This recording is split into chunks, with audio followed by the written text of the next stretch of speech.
Hello दोस्तों, आपका स्वागत है चिल्ड्रन चॉइस एकेडमी। मेरे दोस्त, आज के इस वीडियो में करने वाले हैं बायोलॉजी 2011 का पीवाईक्यू और इसका आपको पीडीएफ मिल जाएगा मेरे दोस्त। कहाँ पे? टेलीग्राम पे। अगर अब तक आपने टेलीग्राम ज्वाइन नहीं किया तो टेलीग्राम का लिंक आपको मिल जाएगा डिस्क्रिप्शन, आप वहां से टेलीग्राम जरूर ज्वाइन कर लीजिएगा।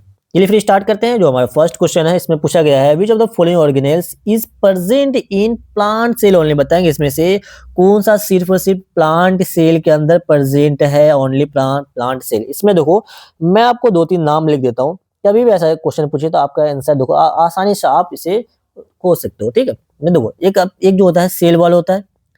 सेल वॉल सिर्फ और सिर्फ बताओ किसके अंदर प्रेजेंट होता है? प्लांट के अंदर प्रेजेंट होता है, ये एनिमल के अंदर प्रेजेंट नहीं होता है। उसी टाइप से जो वैक्यूल होते हैं, वैक्यूल का प्लांट के अंदर होता है लार्ज वैक्यूल, लार्ज साइज होता है ना, लार्ज वैक्यूल। अगर आपको एग्जाम में पूछा जाए कि बताएंगे लार्ज वैक्यूल किसके अंदर प्रेजेंट होता है, एनिमल या प्लांट, आप क्या बोलोगे? सर प्लांट के अंदर। और एक सेल ऑर्गेनेल्स होता है, उस सेल ऑर्गेनेल्स को हम कहते हैं प्लास्टिड। उसको क्या कहते हैं? प्लास्टिड। जो प्लास्टिड होता है मेरे दोस्त, वो सिर्फ और सिर्फ किसके अंदर होता है? प्लांट के अंदर प्रेजेंट होता है, ये एनिमल के अंदर प्रेजेंट नहीं होता है। और प्लास्टिड को फर्दर देखो, ये तीन पार्ट का होता है। फर्दर इसको डिवाइड करते हैं हम तीन पार्ट में। तो फर्स्ट पार्ट इसको आप कह सकते हैं क्लोरोप्लास्ट, दूसरा कह सकते हैं क्रोमोप्लास्ट और तीसरा कह सकते हैं ल्यूकोप्लास्ट। ठीक है, तो सबसे पहले चलो क्रोमोप्लास्ट कर लेते हैं। क्रोमोप्लास्ट, अब बोलोगे सर ये क्रोमोप्लास्ट क्या है? उसका क्लोरोप्लास्ट, क्लोरोप्लास्ट और तीसरा होता है ल्यूकोप्लास्ट। ध्यान रखना, इन तीनों का मैं आपको मेन फंक्शन बस लिख के दे रहा हूं, जो आपके एग्जाम में डायरेक्ट क्वेश्चन पूछा जाता है। जो क्रोमोप्लास्ट है, आप देखते हो ना प्लांट का जो कलर होता है, कलरफुल प्लांट देखते हो, जो उसको जो कलर प्रोवाइड करता है, एक्सेप्ट ग्रीन। ग्रीन कलर कौन प्रोवाइड? उसको छोड़ दो, ग्रीन के अलावा जितना भी उसके पास कलर होता है, वो सारा का सारा कलर कलर कौन प्रोवाइड करेगा मेरे दोस्त? वो कलर क्रोमोप्लास्ट प्रोवाइड करता है। ध्यान रखना ये चीज। तो अगर एग्जाम में पूछ लिया जाए कि कौन सा ऐसा सेल ऑर्गेनेल्स है जो कि क्या कलर प्रोवाइड करता है, आप क्या बोलोगे? सर क्रोमोप्लास्ट है। अगर क्रोमोप्लास्ट, चलो इसको मैं बताता हूँ क्वेश्चन इसके अंदर कैसे हिसाब से पूछा जा सकता है। अगर पूछ लिया जाए कि फोटोसिंथेसिस कहाँ पर होता है, जो क्रोमोप्लास्ट होता है, सॉरी क्लोरोप्लास्ट होता है, वहां पे होता है फोटोसिंथेसिस। फोटोसिंथेसिस, फोटोसिंथेसिस होगा मेरे भाई, इसके पास क्लोरोफिल पिगमेंट भी प्रेजेंट होगा। इसको हम kitchen house of the cell भी कहेंगे। और साथ के साथ ये जो ग्रीन कलर भी यही प्रोवाइड करता है। बाकी जो ल्यूकोप्लास्ट है, इसका मेन फंक्शन होता है स्टोरेज का, स्टोरेज। आपसे पूछा जाता है बताओ इसका कलर कैसा होता है मेरे भाई? ये जो होता है कलरलेस होता है, इसके अंदर कोई भी कलर नहीं होता है। उसी टाइप से जो आपका, इसका मैं ये लिख देता हूँ, एक मिनट ग्रीन कलर से ही लिख देता हूँ।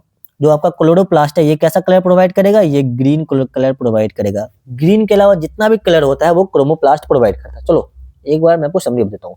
अगर एग्जाम में पूछा जाए, बताएंगे प्लांट का कौन सा ऐसा सेल ऑर्गेनेल्स है जो कि कलर प्रोवाइड करता है, आप क्या बोलेंगे? सर क्रोमोप्लास्ट होगा। अगर एग्जाम में क्रोमोप्लास्ट गिवन ना हो तो फिर उसका आंसर प्लास्टिड हो जाएगा। उसी टाइप से फोटोसिंथेसिस कहाँ पे होता है? क्लोरोप्लास्ट में होता है। अगर एग्जाम में क्लोरोप्लास्ट ना हो तो फिर आपका प्लास्टिड आंसर हो जाएगा। स्टोरेज ऑर्गेन किसको कहते हैं? ल्यूकोप्लास्ट। अगर ल्यूकोप्लास्ट एग्जाम में ना हो तो उसका आंसर फिर प्लास्टिड हो जाएगा। अगर ये दोनों हो, प्लास्टिड भी हो, बाकी ये तीनों में कुछ भी, जैसे पूछ लिया जाएगा फोटोसिंथेसिस कहाँ पे होता है, प्लास्टिड भी दे दे और आपको क्लोरोप्लास्ट भी दे दे, फिर आपका आंसर जाएगा क्लोरोप्लास्ट। आई होप कि आपको समझ में आया कि किस ऑप्शन को कब हम टिक करते हैं। तो नेक्स्ट देखो, अब आते हैं ऑप्शन को जरा सा देखते हैं कि कौन सा इसका ऑप्शन है जो आप आंसर अब तक आपको पता चल गया होगा भैया कौन सा है। ऑप्शन नंबर इसका बी बिल्कुल करेक्ट आंसर है। आइए जरा सा देखते हैं इसका कि माइटोकॉन्ड्रिया का क्या काम है। ये माइटोकॉन्ड्रिया भैया एनिमल के अंदर भी प्रेजेंट होता है और प्लांट के अंदर भी प्रेजेंट होता है। इसका जो मेन फंक्शन होता है मेरे भाई, एटीपी सिंथेसिस करना है। इसका मेन फंक्शन क्या होता है? एटीपी बनाना। एटीपी बनाना मतलब कि ये कहने के क्या, एटीपी मतलब एनर्जी करेंसी। तो ये प्लांट को क्या देता है? एनर्जी देता है। ठीक है, और एनर्जी कैसे आता है भाई? जैसे हमारे अंदर एनर्जी कैसे आता है? रेस्पिरेशन के थ्रू। तो प्लांट के अंदर क्या, एग्जाम में पूछा जाएगा कि रेस्पिरेशन कहाँ पे होता है, चलो मैं इसको इस तरीके से नहीं ऐसे लिख देता हूँ ताकि इससे वो क्वेश्चन आते हैं बहुत ज्यादा, इसलिए मैं आपको समरी दे रहा हूँ एक ही जगह, ताकि आप कभी भी कंफ्यूजन आपके अंदर ना हो। बच्चे कंफ्यूज है। प्लास्टिक का मैंने सब चीज बता दिया, अब देखो इसके बारे में क्या क्या आता है। सबसे पहले अगर पूछा जाए कि बताओ एटीपी का सिंथेसिस कहाँ पे होता है, एटीपी सिंथेसिस कहाँ पे होता है, आप क्या बोलोगे? माइटोकॉन्ड्रिया। एनर्जी कहाँ, कौन प्रोवाइड करता है किसी भी सेल को, तो आप क्या बोलोगे? सर एनर्जी जो प्रोवाइड करता है माइटोकॉन्ड्रिया प्रोवाइड करता है।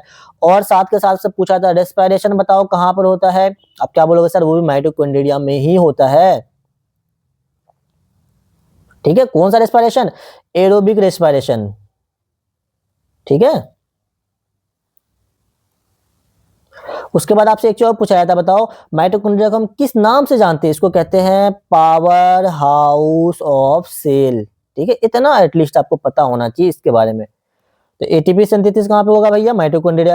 एनर्जी कहाँ पे बनेगा? एनर्जी कौन प्रोवाइड कर देगा? माइटोकॉन्ड्रिया। रेस्पिरेशन कहाँ पे होता है? कौन सा रेस्पिरेशन? एरोबिक रेस्पिरेशन, मतलब कि ऑक्सीजन के प्रेजेंट में, तो वो कहाँ पे होगा? माइटोकॉन्ड्रिया के अंदर। Power house of the cell किसको बोलेंगे? माइटोकॉन्ड्रिया को बोलेंगे।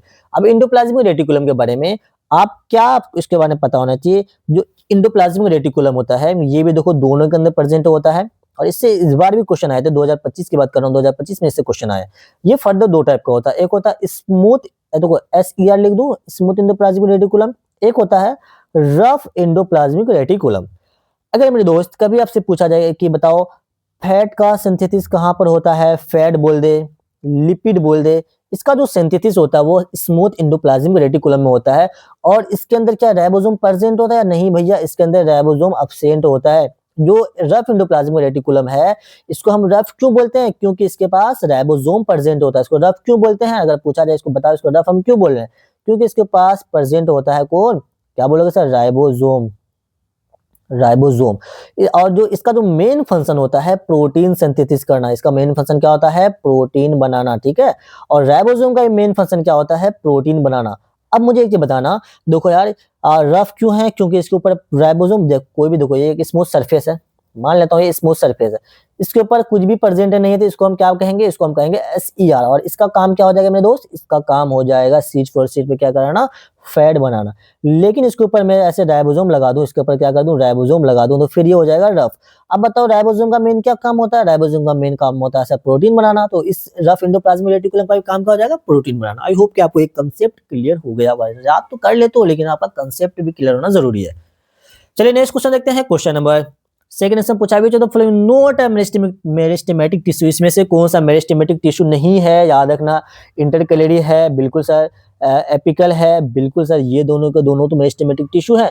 अब मुझे बताएंगे कैम्बियम मेरिस्टेमेटिक टिश्यू है या नहीं है? बिल्कुल सर, ये भी मेरिस्टेमेटिक टिश्यू है। तो ये जो होता है, ये मेरिस्टेमेटिक टिश्यू, इसको हम आपके मतलब कि 10th क्लास के अंदर में इसको नॉर्मली हम लेटरल मेरिस्टेमेटिक टिश्यू भी कहते हैं। लेकिन जो वेस्कुलर बंडल है मेरे भाई, ये जो होता है, देखो वेस्कुलर बंडल होता है आपका परमानेंट टिश्यू। वेस्कुलर बंडल किसके कैटेगरी में आएगा? परमानेंट टिश्यू में आएगा। Permanent tissue. परमानेंट में कौन सा भैया? सेकेंडरी, जिसको हम बोलते हैं जाइलम। जाइलम इससे पहले वाले लेक्चर में आपको बताया है, जाइलम एंड फ्लोएम। तो ये दोनों के दोनों आते हैं वेस्कुलर बंडल के अंदर। तो वेस्कुलर बंडल मतलब कभी भी आ जाए, कभी भी नाम आए तो आपको दिमाग में आना चाहिए वेस्कुलर बंडल मतलब जाइलम फ्लोएम। तो जो मेरिस्टेमेटिक टिश्यू है उसके अंदर जाइलम और फ्लोएम प्रेजेंट नहीं होता है। देखो ये आपका क्लासिफिकेशन है, प्लांट है। देखो दो टाइप के टिश्यू होते हैं, एक होता है परमानेंट टिश्यू, एक होता है मेरिस्टेमेटिक टिश्यू। मेरिस्टेमेटिक टिश्यू में apical meristem, intercalary meristem and lateral meristem. उसी टाइप से जो परमानेंट होता है, परमानेंट सिंपल में पेरेन्काइमा, कोलेनकाइमा, स्क्लेरेन्काइमा। याद रखना, जो स्क्लेरेन्काइमा है, ये दोनों जो होते हैं मेरे भैया, पेरेन्काइमा एंड कोलेनकाइमा, ये दोनों होते हैं लिविंग टिश्यू, ये दोनों लिविंग होते हैं। लेकिन जो आपका स्क्लेरेन्काइमा है, ये होता है डेड टिश्यू। आपसे पूछा जाता है बताओ इसमें से कौन सा डेड है? उसी टाइप से जाइलम एंड फ्लोएम होता है। जाइलम का मेन फंक्शन होता है क्या करना? पानी को कैरी करना। ठीक है, और इसके अंदर ये तीनों जो होते हैं, ये ऊपर का तीनों, ये तीनों के तीनों लिविंग होते हैं। और बाकी जो ये जाइलम फाइबर होता है मेरे दोस्त, ये होता है डेड। ये कैसा होता है? ये मरा हुआ आता है। उसी टाइप से देखो यहाँ पे पेरेन्काइमा, जहां पे भी पेरेन आ जाए मतलब लिविंग हुआ। ये देखो ये पेरेन है, तो ये सिर्फ लिविंग वाला पोर्शन ये होता है, बाकी ये तीनों जो है वो डेड होते हैं। नेक्स्ट क्वेश्चन देखो, क्वेश्चन नंबर थर्ड। इसमें मेरे दोस्त आपसे पूछा गया है क्या? Which of the following is the thin walled simple permanent tissue? See thin walled, देखो सिंपल परमानेंट टिश्यू आया है तो आपके दिमाग में क्या आना चाहिए? Parenchyma, collenchyma, sclerenchyma. क्या वेसल एलिमेंट है? ना भैया, ये तो इसके अंदर है ही नहीं, ये तो आता है, ये सेकेंडरी है ना। ये देखो सिंपल एंड ये कॉम्प्लेक्स के अंदर आ जाता है ना, ये कॉम्प्लेक्स, ये तो कॉम्प्लेक्स, सिंपल वर्ड बोल जाते हैं, इसको कट कर दो। अब पूछा इसके अंदर किसका वॉल जो होता है कैसा होता है? थिन वॉल होता है। इसमें से किसका वॉल क्या होगा? थिन होगा। मुझे एक चीज बताना, तो इनमें जो लिविंग कौन है? इन तीनों में लिविंग कौन है? Parenchyma, collenchyma, sclerenchyma. इन तीनों में मैंने आपको बताया था भैया, जो लिविंग है वो लिविंग है पेरेन्काइमा। और जो लिविंग होता है ना, उसका थिन हमेशा वॉल्स मतलब क्या होता है? थिन होता है। इस तरीके से आप याद कर सकते हो, इसलिए आपका करेक्ट आंसर चला जाएगा ऑप्शन नंबर सी, इसका बिल्कुल एंड बिल्कुल करेक्ट आंसर है। बाकी जो देखो यहाँ पे स्क्लेरेन्काइमा है, ये तो भैया क्या है? डेड है, ये डेड लेयर है। और डेड लेयर है तो मतलब देखो इसके ऊपर एक एक डिपोजिशन होता है। डेड क्यों होता है कि इस पर डिपोजिशन होता है लिग्निन का, है ना। आपसे पूछा जाता है बताओ कौन सा ऐसा सेल वॉल का कौन सा मतलब कौन सा ऐसा सेल वॉल ये है क्या बोलते हैं टिश्यू है जिसके जिसके सेल वॉल पे डिपोजिशन होता है लिग्निन का। आप क्या बोलोगे सर? वो स्क्लेरन कायमा का होता है जिसके ऊपर लिग्निन का डिपोजिशन होता है और ये डेड होता है। दो इसका पता होना चाहिए। और आपसे एक क्वेश्चन और पूछा जाता है कि फ्लेक्सिबिलिटी इसमें से कौन प्रोवाइड करता है? जो कोलन कायमा होता है वो फ्लेक्सिबिलिटी प्रोवाइड करता है। चलो नेक्स्ट क्वेश्चन देखते हैं। क्वेश्चन नंबर 4 इसमें पूछा है, which of the following group of plant without specialized vascular system, बताएंगे इसमें से कौन सा ऐसा प्लांट या ग्रुप है जिसके अंदर वेस्कुलर सिस्टम नहीं होता। तो वेस्कुलर मतलब आप क्या समझोगे? वेस्कुलर सिस्टम मतलब क्या समझोगे? डायरेक्ट आपके दिमाग में क्या आना चाहिए? Xylem phloem. वेस्कुलर मतलब जाइलम फ्लोएम, है ना। जाइलम एंड फ्लोएम, दिमाग याद में एकदम खुला रखना है ना, याद कर लो। किसके अंदर नहीं होता है मुझे बताओ? क्या जिम्नोस्पर्म के अंदर होगा? ब्रायोफाइट, इन सब किसके अंदर नहीं होता है पूछा है। तो मेरे दोस्त याद रखना, ये जो होता है देखो यहाँ पे मैं आपको लिख के लाया हूँ, जो क्रिप्टोगेम होते हैं इसके अंदर क्या होते हैं मेरे भाई? ये नॉन फ्लोवरिंग होते हैं एंड सीड बेरिंग होते हैं, ठीक, नॉन सीड बेरिंग। उसी टाइप से फेनोरोगेम होता है। आपसे पिछली बार पूछा गया, बताएं इसमें से कौन सा फेनोरोगेम होता है। फेनोरोगेम के अंदर आता है दो एग्जांपल, एक जिम्नोस्पर्म एंड जियोस्पर्म। क्रिप्टोगेम के अंदर तीन होता है, थैलोफाइटा, ब्रायोफाइटा, टेरिडोफाइटा।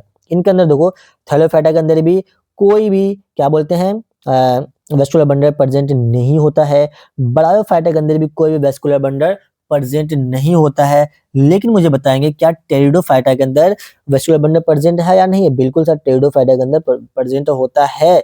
लेकिन ब्रायोफाइटा और टेरिडोफाइटा इन दोनों के अंदर वेस्कुलर बंडल अब्सेंट होता है। इनमें से दो किसका एग्जांपल गिवन है यहाँ पे? मोनोकोट। भैया मोनोकोट जो होता है ये एंजियोस्पर्म को हम जब डिवाइड करते हैं, जैसे देखो एंजियोस्पर्म है ना, एंजियोस्पर्म को जब डिवाइड करते हैं दो पार्ट में डिवाइड होता है, एक होता है मोनोकोट, एक होता है डाइकोट। मतलब इसके पास तो होगा ही होगा, बिल्कुल सर इसके पास है, टेरिडोफाइट के अंदर है। बाकी ब्रायोफाइटा जो है इसके अंदर नहीं होता है। अगर देखो एग्जाम में यहाँ पे ये पूछ लेता कि बताएंगे इसमें से प्लांट का कौन सा ऐसा ग्रुप है जिसके पास फर्स्ट टाइम आता है, क्या देखो यहाँ पे लिखी हुई है ना, देखो यहाँ पे लिखा हुआ है कि देखो जो टेरिडोफाइटा है ये एक ऐसा ग्रुप है प्लांट का जिसके पास पहली बार वेस्कुलर बंडल आया है। तो याद रखना ये भी अपना अपना क्वेश्चन है। फर्स्ट लैंड प्लांट बोले तो आप क्या बोलोगे? ब्रायोफाइटा। ब्रायोफाइटा को हम एम्फीबियन प्लांट भी बोलते हैं। जिम्नोस्पर्म जो होता है फर्स्ट सीड बेयरिंग प्लांट होता है जिम्नोस्पर्म, लेकिन इसका जो सीड होता है वो नेक्ड सीड होता है, ठीक। और एंजियोस्पर्म जो होता है मोस्ट एडवांस होता है, इसके पास फ्लावर प्रेजेंट होता है। तो एक ही ऐसा प्लांट है ग्रुप है जिसके पास एग्जाम में पूछा जाता है बताओ किसके पास फ्लावर प्रेजेंट है। वो एक ही ऐसा ग्रुप है जिसके पास फ्लावर प्रेजेंट होता है। और एक ही ऐसा ग्रुप है जिसके पास लीफ रूट एंड स्टेम कुछ भी प्रेजेंट नहीं होता है। वो कौन सा ग्रुप है? वो बोलोगे सर थैलोफाइटा। और एक ऐसा ग्रुप है जिसके पास फ्लावर प्रेजेंट, आप क्या बोलोगे? एंजियोस्पर्म। एक ऐसा ग्रुप है जो एम्फीबियन होता है वो होता है ब्रायोफाइटा। एक ऐसा ग्रुप है जिसके अंदर क्या प्रेजेंट होता है? वेस्कुलर बंडल प्रेजेंट होता है फर्स्ट प्लांट, वो होता है टेरिडोफाइटा। मतलब इन तीनों के पास प्रेजेंट होता है। नेक्स्ट क्वेश्चन देखो, question number 5, protective tissue in animal body, बताएंगे एनिमल बॉडी के अंदर जो प्रोटेक्टिव टिश्यू होता है उसको हम किस नाम से जानते हैं? आपको पता है एनिमल के अंदर भी टिश्यू कितने टाइप के होते हैं? 4 टाइप के होते हैं। एक होता है कनेक्टिव टिश्यू, एक होता है एपिथेलियल टिश्यू, एक होता है मस्कुलर टिश्यू और एक होता है आपका नर्वस टिश्यू। तो इसमें से बताओ इन चार गिवन, इन चारों में से कौन सा प्रोटेक्टिव होता है? याद रखना जो एपिथेलियल टिश्यू होता है ये हमेशा ना हमेशा प्रोटेक्टिव नेचर का होता है, ठीक है। क्या किस नेचर का होता है? प्रोटेक्टिव। जो मस्कुलर होता है मेरे दोस्त ये मूवमेंट प्रोवाइड करता है ना, मूवमेंट प्रोवाइड करता है। ये जो होता है बाइंडिंग में हेल्प करता है। बाकी जो एड्रियल कनेक्टिव टिश्यू है इसको ये सपोर्टिव नेचर का होता है ना, कनेक्टिव का पार्ट है, सपोर्टिव नेचर का होता है। इसमें एक एक वर्ड मैं आपको बता दूं, प्रोटेक्टिव बोले तो आप क्या बोलोगे? एपिथेलियल। सपोर्टिव बोले तो आप क्या बोलोगे भैया? कनेक्टिव। सपोर्टिव, सपोर्टिव कौन है भैया? कनेक्टिव। अब मस्कुलर जो होता है मूवमेंट, मूवमेंट को प्रोवाइड करता है मस्कुलर टिश्यू। नेक्स्ट देखोगे क्वेश्चन नंबर 6 इसमें पूछा है आर्थ्रोपोड विद मीनिंग, क्या मीनिंग? Jointed leg. देखो jointed leg does not include, अच्छा किसमें इंक्लूडेड नहीं है? तो याद रखना किसके अंदर ज्वाइंटेड लेग नहीं है। देखो एक एग्जाम में आपसे ये क्वेश्चन पूछा गया है, बताओ कौन सा ऐसा फाइलम है जिसके अंदर ज्वाइंटेड लेग होता है? वो एक ही फाइलम है ना, जितने आप 11 फाइलम पढ़ते हो ना उसमें से एक ही ऐसा फाइलम है जिसके ग्रुप में ज्वाइंटेड लेग प्रेजेंट होता था। ये एक क्वेश्चन तो ये हो गया। फिलहाल पूछा है कि इसमें से किसके पास नहीं, मतलब जो आर्थ्रोपोडा नहीं होगा उसके पास ज्वाइंटेड लेग नहीं होगा। स्कॉर्पियन बिल्कुल आर्थ्रोपोडा के अंदर आता है, हाउस फ्लाई भी आता है, पाउंस भी आता है। लेकिन जो जो आपका ऑक्टोपस है मेरे भाई ये किस ग्रुप से आता है? ऑक्टोपस जो आता है देखो याद रखना ये होता है मोलस्का ग्रुप से। ये कौन से ग्रुप से आता है? मोलस्का से आता है। तो मोलस्का के अंदर ज्वाइंटेड लेग नहीं होता है, ठीक। नेक्स्ट क्वेश्चन देखो, क्वेश्चन नंबर 7 इसमें पूछा गया है, which of the following not placed under pisces, बताएंगे पेसेस के अंदर इसमें से किसको नहीं रखते हैं, तो क्या बोलोगे सर? पेसेस बोले तो फिश, पेसेस बोले तो फिश, बोले तो फिश, क्या बोले तो सर फिश बोलेंगे, है ना, याद रखना। बताओ इसमें से कौन सा फिश नहीं है, सिंपल सा क्वेश्चन है भैया। पोहो फिश है, बिल्कुल, सी हॉर्स भी फिश है, और साथ के साथ अगर मैं आपसे बोल दिया जाऊं फ्लाइंग फिश, बिल्कुल ये भी फिश है। लेकिन भाई जो जो मैमल्स है, जो सॉरी वेल जो है, ये किसके अंदर आता है? ये वेल, ये फिश नहीं है, ये मैमल्स है। देखो कितना प्यारा क्वेश्चन है ये ना। वेल से क्या है मेरे भाई? ये है आपका मैमल्स है, तो इसलिए इसको फिश के कैटेगरी में नहीं रखेंगे। पीसीएस मतलब फिश, और फिश कौन सा नहीं है? वेल फिश नहीं होता, याद रखिएगा, वेल फिश नहीं होता है। वेल जो होता है ये किसके थ्रू सांस लेता है? अगर देखो ये फिश नहीं है तो ये अगर पूछ लिया जाए बताओ वेल सांस किसके थ्रू लेता है? ये हमेशा ना हमेशा लंग्स के थ्रू सांस लेता है। इसलिए देखो पानी में ये ऊपर आते हैं, सांस लेके फिर अंदर चले जाते हैं। नेक्स्ट क्वेश्चन देखो, क्वेश्चन नंबर 8 इसमें पूछा है, जो the following animal note placed under apps, बताएंगे इसके अंदर एप्स के अंदर किसको प्लेस नहीं किया गया है? याद रखिए भैया, जो बैट होता है वो एप्स के अंदर नहीं आता। ये डायरेक्ट एग्जांपल यार, इसको आपको याद करना ही पड़ेगा, बगैर याद किए हुए कुछ काम ना चलने को है। अगर एप से बोले तो मैं आपको सिंपल वर्ड में बताऊं तो क्या होगा भैया? एप से बोले तो बर्ड, एप से बोले तो आपको बर्ड का एग्जाम्पल खोजना है। फिशेज बोले तो आपको फिश का एग्जांपल खोजना है, बताओगे। ऑस्ट्रिच क्या बर्ड है? बिल्कुल सर है। पिजन बर्ड है? बिल्कुल है। स्पैरो बर्ड है? बिल्कुल बर्ड है सर। तो बैट सर क्या है सर? ये भी तो बता दो हमें। चलो बता देता हूँ यार, क्या याद करोगे मेरे भाई। जो बैट होता है ना, ये भी आपका मैमल्स होते हैं। ये भी क्या होते हैं? ये भी आपको होते हैं मैमल्स होते हैं, तो ये मैमल्स ग्रुप में आएगा। तो यहाँ पे देखो दो बहुत ही अच्छा इंपॉर्टेंट एग्जांपल है। जो आपका वेल होता है, ये भी याद रखना, ये भी मैमल्स होते हैं। जो चमगादड़ इसको हम बोलते हैं, ये भी मैमल्स के एग्जांपल में आते हैं, ठीक है। ये ह्यूमन नेचर का होता है। नेक्स्ट क्वेश्चन देखो, क्वेश्चन नंबर 9 इसमें पूछा गया है, carbon and energy requirement of autotroph are fulfilled through. Autotroph जो होता है, ऑटोट्रोप से बताएंगे इसके अंदर जो कार्बन और एनर्जी का फुलफिल होता है वो किसके थ्रू इसके उस रिक्वायरमेंट को पूरा किया जाता है? तो आप क्या बोलोगे सर? इसके रिक्वायरमेंट को किसके थ्रू पूरा किया जाता है? क्या रेस्पिरेशन के थ्रू किया जाएगा या फोटोसिंथेसिस? यही दो एग्जांपल है। तो ऑटोट्रोप के अंदर जो रिक्वायरमेंट और फुलफिल थ्रू बताएंगे। इस ऑटोट्रोप बोले तो फोटोसिंथेसिस है ना, जो ऐसा प्लांट जो कि फोटोसिंथेसिस करता है उसको हम ऑटोट्रोप्स कहते हैं। और आपको पता है इसके अंदर कार्बन जो होता है, जो कार्बन क्या पता, कार्बन एनर्जी जो CO2 होता है ना इसके अंदर, देखो अब जब इसका इक्वेशन लिखते हो फोटोसिंथेसिस का इक्वेशन, इसके अंदर क्या क्या रिक्वायरमेंट होती है सर? ये जो यूज करता है कार्बन डाइऑक्साइड यूज करता है सर, ये वाटर यूज करता है सर, बिल्कुल सर। और ये क्या बनाता है सर? ये ग्लूकोज बनाता है, C6H12O सर, चलो लिख देता हूँ, C6H12O6 से बनाता है सर। बाकी एनर्जी वगैरह बनाते हैं, उसको छोड़ दो, है ना, उसको छोड़ दीजिए। बाकी हमें भी आते हैं कार्बन पे। मेरे भाई देखो एनर्जी तो बिल्कुल है, बाकी जो कार्बन है मेरे भाई, इसी कार्बन से रिलीज होता है क्या? इसी कार्बन डाइऑक्साइड से निकलता है कार्बन, इसी कार्बन डाइऑक्साइड से क्या निकलता है? कार्बन। और ये कौन से प्रोसेस में होता है? ये वाला ये फोटोसिंथेसिस में होता है। नेक्स्ट क्वेश्चन देखो, क्वेश्चन नंबर 10। क्वेश्चन नंबर 10 में आपसे पूछा गया है, the translocation of photosynthesis in phloem is, बताएंगे ट्रांसलोकेशन। ट्रांसलोकेशन इसका मैं डायग्राम लगाना भूल गया हूँ, चलो कोई दिक्कत नहीं। ट्रांसलोकेशन मेरे भाई, इसके अंदर क्या होता है? ऑफ क्या photosynthesis in phloem is achieve by, किसके थ्रू इसको अचीव किया जाता है? क्या प्रेशर ग्रेडियंट के थ्रू इसको अचीव करोगे? ना भैया, प्रेशर ग्रेडियंट के थ्रू जब आप आएंगे ना 11th में, वहां पे दिया गया है प्रेशर ग्रेडियंट के थ्रू एटीपी को हम क्रिएट करते हैं। क्या क्रिएट करते हैं? क्रिएट एटीपी, याद करना ये चीजें, क्रिएट एटीपी को क्रिएट करते हैं। उसके बाद एनर्जी फ्रॉम एटीपी, इसको भी रहने देते हैं। सक्सेशन प्रेशर से बताएंगे आपकी क्या होता है? सक्सेशन प्रेशर से हमेशा न हमेशा जाइलम को हम ट्रांसपोर्ट करते हैं। सक्सेशन प्रेशर से याद रख लीजिएगा, जाइलम को हम ट्रांसपोर्ट करते हैं। जाइलम बोले तो फूड को ट्रांसपोर्ट करते हैं।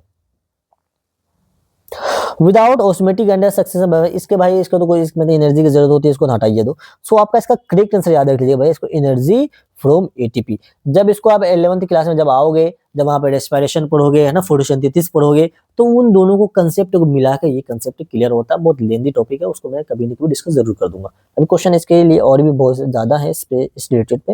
नेक्स्ट देखो, क्वेश्चन नंबर 11 से पूछा है, the growth in inhibiting hormone. देखो इसमें देखो मेरे भाई हमेशा याद, मैं आपको एक डायग्राम, आपको पता है प्लांट हार्मोन टोटल 5 होते हैं। प्लांट हार्मोन कितने होता है? 5 होता है। एक होता है ग्रोथ प्रोमोटर, एक होता है ग्रोथ इनहिबिटर, एक होता है ग्रोथ इनहिबिटर एंड प्रोमोटर। तो ग्रोथ इनहिबिटर आपसे पूछा है, आप क्या बोलोगे? एब्सिसिक एसिड है। तो सिंपल सा क्वेश्चन है इसका, है ना, कोई दिक्कत किसी को।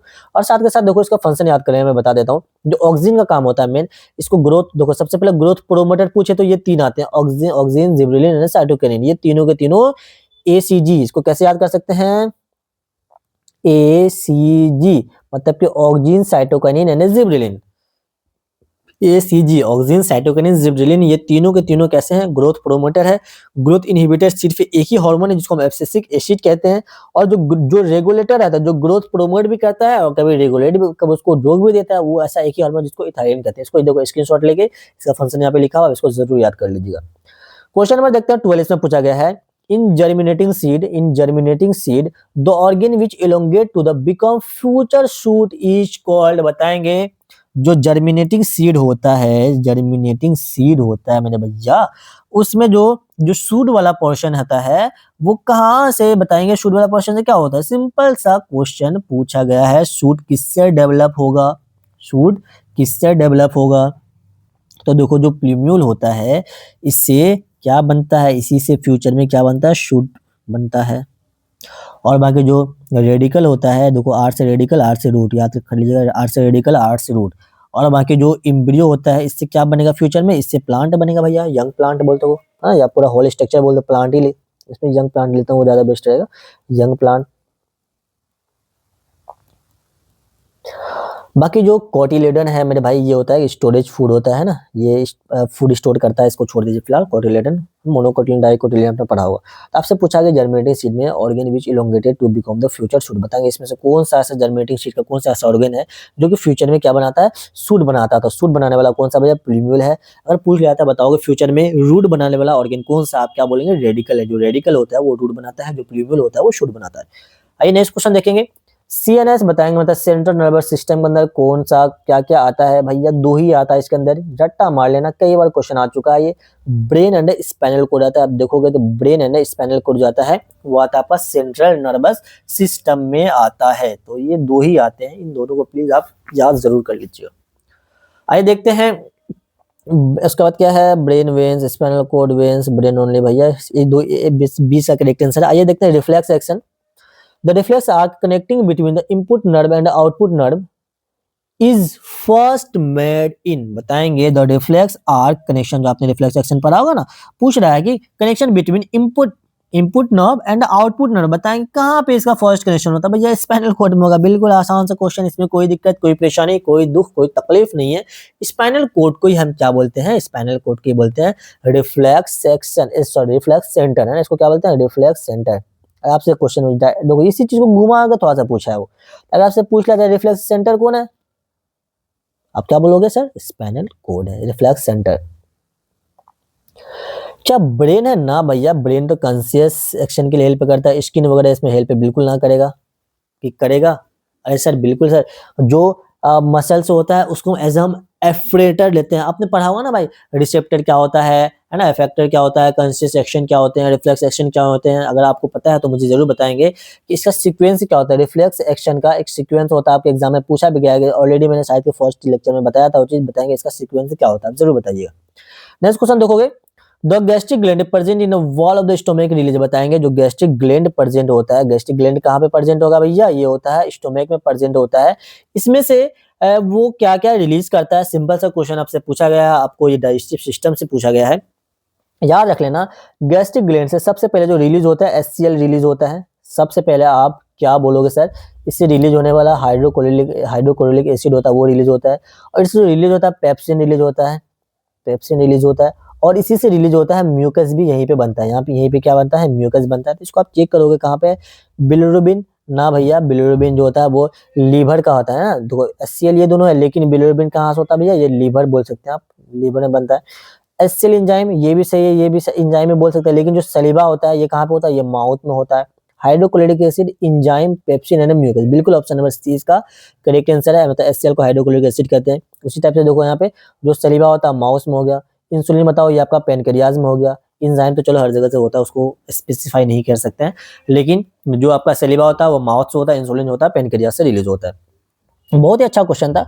अब देखो भैया जो जो म्यूकस होता है वो किसके इफेक्ट से बचाता है, वो एचसीएल के इफेक्ट से बचाता है। ऑलरेडी हमने बात कर ली, अगर आपने फर्स्ट लेक्चर देखा होगा तो वहाँ शायद मैंने वहीं पे बात की है या इसी में स्टार्टिंग में बात हुई है। चलो नेक्स्ट क्वेश्चन देखो, क्वेश्चन नंबर, अच्छा 2010 वाले में बात हो चुकी थी, 2010 का वीडियो जरूर देखिएगा, उसको अच्छे से समझना है तो। क्वेश्चन नंबर 10 देखो, क्या the respiratory pigment present in the red blood corpuscle, बताएंगे आरबीसी के अंदर कौन सा रेस्पिरेटरी पिगमेंट प्रेजेंट होता है। याद रखना भैया, वो होता है हीमोग्लोबिन प्रेजेंट होता है। क्या प्रेजेंट होता है? हीमोग्लोबिन प्रेजेंट होता है। आरबीसी बोले तो हीमोग्लोबिन। हीमोग्लोबिन के बारे में देखो आपको क्या क्या पता होना चाहिए। एक तो हीमोग्लोबिन जो होता है वो ब्लड को रेड कलर प्रोवाइड करता है, ठीक है, और ये हेल्प करता है, किससे बाइंड करता है भैया? यही बाइंड करता है, ऑक्सीजन को कैरी करने में हेल्प करता है। कैसे करके? ऑक्सीजन से बाइंड होके। तो इसलिए आरबीसी जो कैरी करता है ना ऑक्सीजन, वो किसके हेल्प करता है? ऑक्सीजन के हेल्प से करता है, ये भी आपको पता होना चाहिए। और जो भैया जो आरबीसी का शेप होता है वो बताना, कैसा शेप होता है? वो बाइकॉनकेव होता है। और आरबीसी के अंदर एक चीज याद रख लेना भैया, इसके अंदर न्यूक्लियस प्रेजेंट नहीं होता। भाई बहुत बार ये क्वेश्चन पूछा गया है, बताओ इसके अंदर कौन सा सेल है जिसका न्यूक्लियस प्रेजेंट नहीं होता है?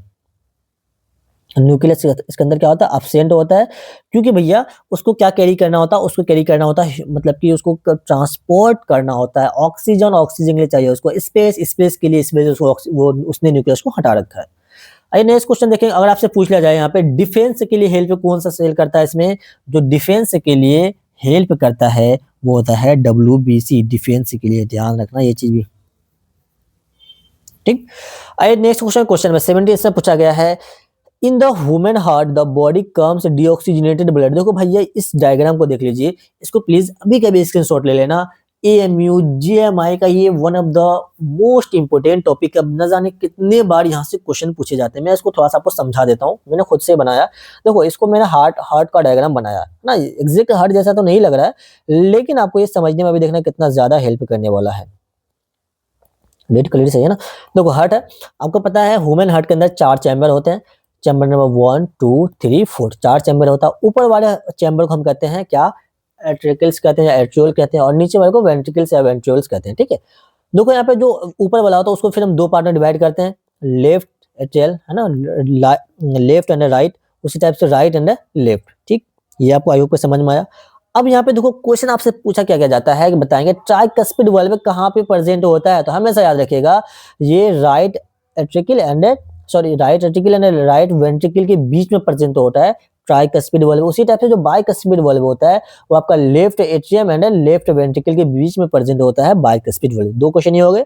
तीसरा क्वेश्चन होता है सेमीनल वाल्व में बताओ कहाँ पे प्रेजेंट होता है। ये जो प्रेजेंट होता है ये आपका अयोटा वाले रीजन में प्रेजेंट होता है, अयोटा एंड पल्मोनरी आर्टरी दोनों में प्रेजेंट होता है, ठीक है। ये क्वेश्चन नहीं पूछा गया लेकिन आपसे पूछा जा सकता है। अब आपके एग्जाम में पूछा जाता है, बताओ वेना कवा हार्ट के कौन से चैम्बर से अटैच होता है? आप क्या बोलोगे सर? राइट एट्रियम से अटैच होता है। उसी टाइप से पूछा जाता है आयोटा बताओ कौन से चैम्बर से अटैच होता है? आप क्या बोलोगे सर? वो लेफ्ट एट्रियम लेफ्ट वेंट्रिकल से अटैच होता है। पल्मोनरी वेन पूछे तो आप क्या बोलोगे सर? लेफ्ट एट्रिकल से होता है। पल्मोनरी आर्टरी पूछे तो राइट वेंट्रिकल से होता है। ये चैम्बर पूछता है किससे अटैच होता है। अब एक क्वेश्चन और आपसे पूछा जाता है, कई बार पूछा जाता है कि बताओ डीऑक्सीजनेटेड ब्लड हार्ट के तरफ, देखो एरो इधर का लगा हुआ है ना, तो हार्ट के तरफ लेकर आने वाला डीऑक्सीजनेटेड ब्लड कौन होता है? आप बोलेंगे वेना कावा लेकर आता है। कहाँ पर आता है? तो राइट एट्रियम में आता है। उसी टाइप से लेकर कौन जाता है सर? पल्मोनरी आर्टरी लेकर जाता है। और कहाँ से लेकर जाता है? राइट वेंट्रिकल से लेकर। इस डायग्राम को बनाकर एक बार समझ लीजिएगा ना भाई, ऐसे भी क्वेश्चन देते धड़ल्ले से एग्जाम में, बनाना डायग्राम और आंसर आप निकाल लेना। उसी टाइप से देखो ऑक्सीजनेटेड ब्लड लेकर कौन आता है हार्ट के अंदर? आप क्या बोलोगे सर? पल्मोनरी वेन लेकर। सर कौन से चैम्बर में लेकर आता है? आप क्या बोलोगे सर? राइट एट्रिकल में लेकर आता है। और ऑक्सीजनेटेड ब्लड को हार्ट से लेकर कौन जाता है? आप क्या बोलोगे? अयोटा लेकर जाता है। कौन से चैम्बर से लेकर जाता है? राइट वेंट्रिकल से लेकर जाता है। आइए क्वेश्चन देखते हैं क्या पूछा है। पूछा गया है कि body comes to deoxygenated blood from, बताएंगे ह्यूमन हार्ट से जो बॉडी में लेके आने वाला जो है वो क्या आप कहेंगे? देखो यहाँ पे देखो, in human heart body comes to deoxygenated, body से जो डीऑक्सीजनेटेड ब्लड आता है वो कहाँ से आता है? आप क्या बोलोगे सर? क्या बोलोगे सर? राइट एट्रियम बोलोगे कि नहीं बोलोगे? देखो यहाँ पे राइट एट्रियम, है ना, हार्ट के अंदर कौन सा ब्लड लेकर आ रहा है भैया, देखो जल्दी देखो, राइट एट्रियम लेकर आ रहा है, डीऑक्सीजनेटेड ब्लड। इसी टाइप से क्वेश्चन आपके एग्जाम में आते हैं भैया, प्लीज इसे अच्छे से याद कर लीजिएगा। नेक्स्ट क्वेश्चन देखोगे, डीऑक्सीजनेटेड पूछा है ना, हाँ डीऑक्सीजनेटेड पूछा है। आइए देखते हैं क्वेश्चन नंबर 18, इसमें पूछा गया है which hormone is directly release in the blood of the human and many animals. बताएंगे इसमें से कौन सा ऐसा हार्मोन है जो कि डायरेक्टली रिलीज होता है, कहाँ पे, ब्लड में रिलीज होता है। तो आपको क्या खोजना है इसमें से, क्या खोजना है भैया, खोजना है कि कौन सा ऐसा है वो डायरेक्टली किस में रिलीज हो रहा है, ब्लड में रिलीज हो रहा है। क्या, थायरोक्सिन, ये देखो ये मेटाबॉलिज्म में रिलीज होता है और इंसुलिन में होता है। लेकिन जो आपका इसके देखो ये सब के सब जो हार्मोन है, और हार्मोन जो होता है मेरे भाई वो ब्लड में, ब्लड के स्ट्रीम में रिलीज होता है, किस मतलब ब्लड स्ट्रीम में रिलीज होता है। लेकिन लेकिन जो इसके आपके ऑप्शन के अकॉर्डिंग से जो करेक्ट आंसर जाएगा एड्रेलिन होगा। लेकिन मेरे अकॉर्डिंग ये सारे के सारे जो हार्मोन होते हैं ब्लड में ही रिलीज होते हैं। ये क्वेश्चन आप थोड़ा सा साइड कर सकते हैं, क्योंकि ये पूरा बेहतरीन क्वेश्चन, मतलब पूरा अच्छे लेवल का क्वेश्चन को आप नहीं कह सकते हैं। क्योंकि क्योंकि इस क्वेश्चन में थोड़ा सा कुछ ना कुछ गड़बड़ी लग रहा है, या तो इसमें स्टेज, क्योंकि भाई जितने भी हार्मोन होते हैं ना, देखो एक होता है इंडोक्राइन ग्लैंड, एक होता है इंडोक्राइन, एक होता है एक्सोक्राइन। जितने भी इंडोक्राइन होते हैं वो सब के सब क्या रिलीज करते हैं, हार्मोन रिलीज करते हैं। और रिलीज वो कहाँ पे करता है, ब्लड में ही रिलीज करता है। अगर आप देखोगे थायरोक्सिन इंडोक्राइन है, इंसुलिन भी है, ये सब के सब इंडोक्राइन है और ये सब का सब ब्लड में ही रिलीज होना चाहिए। तो आप इसीलिए ये क्वेश्चन को आप थोड़ा सा इसको साइड कर सकते हो मेरे अकॉर्डिंग। नेक्स्ट क्वेश्चन देखेंगे, क्वेश्चन नंबर आप 19 पूछा गया, the common mode of reproduction hydra. बताएंगे हाइड्रा के अंदर कौन सा रिप्रोडक्शन का मोड प्रेजेंट होता है। हाइड्रा के अंदर जो होता है भैया वो होता है आपका रीजनरेशन, रीजनरेशन एंड बडिंग भी आप बोल सकते हैं। रीजनरेशन एंड बडिंग जो होता है वो हाइड्रा के अंदर होता है। देखो हाइड्रा एक ऐसा ऑर्गेनिज्म जो कि मल्टी सेलुलर ऑर्गेनिज्म है, मल्टी सेलुलर। अगर कभी पूछे कि बताओ कौन सा ऐसा ऑर्गेन है जो कि मल्टी सेलुलर है और बडिंग प्रोसेस से अपना रिप्रोडक्शन करता है, वो आपका हो जाएगा हाइड्रा। कौन सा ऐसा ऑर्गेनिज्म है सॉरी, कौन सा ऐसा ऑर्गेनिज्म है जो कि यूनिसेलुलर बडिंग करता है, वो हो जाएगा ईस्ट। मुझे बताएंगे फिजन कहाँ पे होता है भैया, फिजन कहाँ पे होगा, बाइनरी फिजन, क्या बोलेंगे आपसे यार। उसी टाइप से बताएंगे फ्रेगमेंटेशन कहाँ पे होता है। ये दोनों आपके लिए होमवर्क है, प्लीज इसको जरूर कीजिएगा। क्वेश्चन नंबर 10 देखो, 20 देखो क्या पूछा गया है, carpel of flower consist which of the following पर। बताएंगे जो कार्पल होता है फ्लावर का, इसमें से कौन से पार्ट को वो कंसिस्ट करके रखता है, आपको पता होना चाहिए। उसके अंदर होता है स्टिग्मा, स्टाइल एंड ओवरी होता है। फिलामेंट मत लगा देना भाई, स्टिग्मा, स्टाइल एंड ओवरी होता है, ठीक है। आई होप कि आपको ये सारी चीजें, जो फिलामेंट होता है ये क्या होता है भैया, कार्पेल का पार्ट नहीं होता है, ये तो आपका एंथर का पार्ट होता है। आई होप कि आपको ये सारे के सारे क्वेश्चन समझ में आए होंगे। आज के लिए बस इतना ही रखते हैं, नेक्स्ट वीडियो मिलते हैं, तब तक के लिए ओके भाई, अपना ख्याल रखें और वीडियो पसंद है अपने दोस्तों को जरूर शेयर कीजिएगा।